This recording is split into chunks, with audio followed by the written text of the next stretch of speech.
I was wondering if you could talk a little bit about what forms conflict can take, because through the many examples you've seen.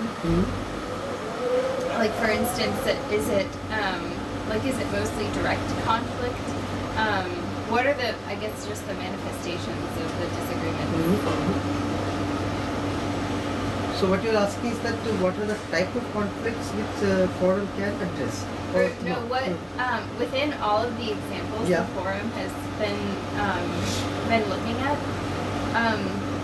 how has conflict actually come to exist? Like, is it actual fighting? Is it is it a direct kind of conflict, or is it at what levels does it play out institutionally or individually? At the moment, in fact, that's why we have also not tried to define conflict anywhere in this. We have taken that any type of contestation around water is taken as a conflict for our understanding at the moment. You can define that and type of thing. So contestation manifests in different ways, or there are different degrees of intensity of the conflict. Now, the conflict around, let's say, Kaveri water sharing actually led to violence and deaths. That's a very extreme case. Were the deaths mostly in urban areas? Mostly urban areas or the border areas and other type of things between Karnataka and this one. People from Tamil Nadu, large number of Tamilians are in Bangalore city. They were forced to flee, a whole lot of people, when the conflicts were in this. So that is an extreme case where there are some cases which has led to violence and physical fights and deaths and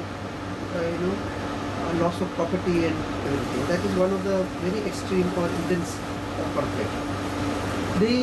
There are also a whole lot of sets of conflict in which citizens have been very active, and they have been doing politically mobilizing people around to get the justice done, either in terms of water quality or equity type of issues which I have said, or even displacement conflicts, where there are mobilization of people forcing the government to come to a negotiating table and try to resolve that type of thing. So that may not lead to that type of violence, but the number of people who get mobilized around that much more massive numbers and type of thing. There may be also conflicts in a very nascent type of thing. There's the potential of that erupting which is taking. Now, some of these conflicts around, let's say, tourism demanding more and more water. Which is not led to any type of mobilization type of thing, but this is an issue which is there a lot of unrest among the people and things. So they at the moment make a certain delegations and other type of thing, or make some memorandums, or they will make a press statement, or there's a fact-finding committee goes to study and things. So that is one of the very lower level type of. So there are things which are quite this. Or there is one interstate conflicts about between Punjab and Haryana recently, which led to a constitutional crisis. Because when Punjab was split into two states, Punjab and Haryana, there was in the agreement, there was also water sharing agreement. So some of the rivers which is coming from Punjab, that side, like Satluj and other type of this, Haryana is supposed to give a certain share of water. And Punjab Assembly just had a resolution passed that we are not going to give any drop of water to Haryana. Now that was a major constitutional crisis, which is the first time an assembly passing a resolution saying that they are not going to honor the agreement which was there already in place. So there are these degrees of conflicts, or there are threats. Now this Mullaperiyar conflicts are talking about in Karnataka, Kerala and Tamil Nadu, for example. Interestingly, a whole lot of people who are living in the Kerala side of the area, they are basically Tamilians who are living there, and they are also in the agitation, saying that this dam is unsafe and other things. Now Kerala, that part of Kerala is dependent on Tamil Nadu for all of agriculture produce. All vegetables and milk and egg, everything comes from there. Now they threaten, sometimes the Tamilians, no vegetable pass from Tamil Nadu border to Kerala border. So it's supposed to also increasing bargaining. So there are different ways this conflict is getting manifested. So there's a thing. That's why we are not trying to say that, okay, when the conflict reaches only up to this level or this degree, we call it a conflict. No. So we are saying that any type of contestation which is taking place, it might maybe a contestation across, let's say, only through certain process of discussions or debate, or there's a contestation in terms of people submitting memorandums or other type of things, to resulting in violence or constitutional crises or other type of things are also actually being part of this whole war. Yeah. So you get a wide spectrum of things which is there. Yeah. Can you tell just briefly about the example that you mentioned the other day about I'm not sure, I think it's a conflict that arises every now and then between Maharashtra and I think Karnataka, where Andhra Pradesh, where the politicians. Yeah. So that's a conflict, interesting conflict actually, how the fight is not on water actually, because water is very small. Because that's another point which I want to mention was that very often when you talk about water conflicts, they are not only about water. All the other issues also come into the picture. For example, geopolitics, caste and various other things also come, and water becomes some type of an occasion for this to manifest. There's a small barrage which is being constructed in Maharashtra called Babli. In fact, I'll share you an article which we wrote in EPW on that. I can send you the soft copy sometime. Yeah. So this conflict comes up every now and then.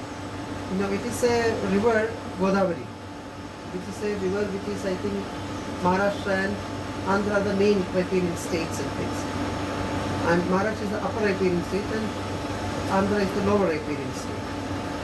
So in the Godavari agreement or the way the water is to be shared, this is actually part of it. It's not anything outside Tripoli. And Babli barrage is a very small barrage primarily to meet the drinking water needs and some protective irrigation. It's not a very intense irrigation, at least on paper.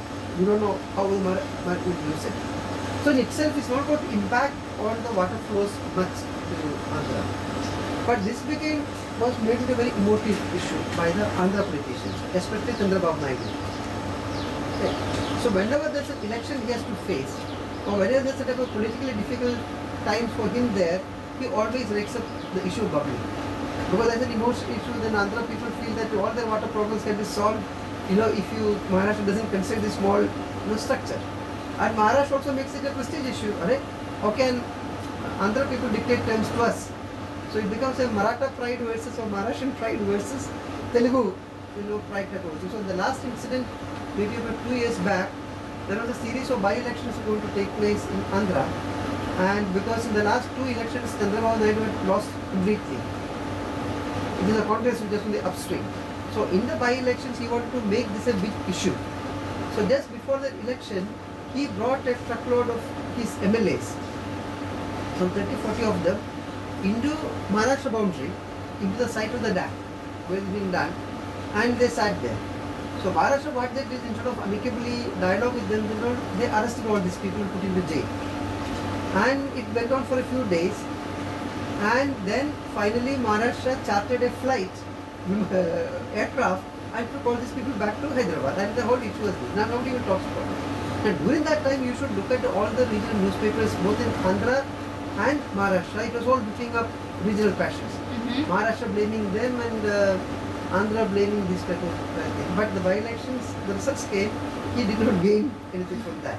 So looking at that, we thought that we should be able to rise above both this Andhra and Maharashtra. So what is the whole thing? So we wrote article 1 in English, in Economic and Political Weekly was published. Then we also little different version of that into Marathi and Telugu. We wrote both. And a lot of people called us up and sent us mails saying, oh, this is a good perspective which you have taken and things. So that is how I think that whenever this type of conflicts come up, the forum should be able to intervene through popular articles and bringing it out in the public domain so that people debate it much more. So that was that whole case, which I'm sure it will again come up. It's not a resolved issue yet. Yes. Yeah. So. Yeah.